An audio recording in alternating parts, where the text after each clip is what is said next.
What is your aha moment that turns your core product from a nice to have into a must have? What's the experience people need to have? And we want to be able to document this so we can engineer this moment every time.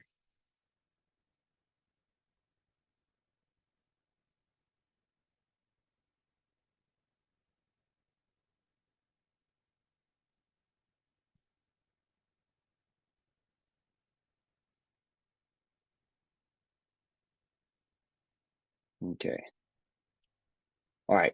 But we have to remember this one thing, right? Because the job of the convert stage is not to close the sale.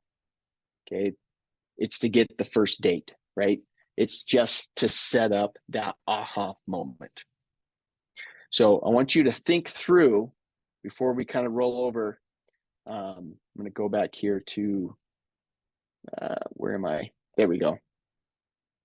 How are we going to commit time or money when they get to our booth or be able to come to our booth? So I want you to spend a minute here and just to kind of write down some ideas. Okay. We're just brainstorming. So any and all ideas, write them down.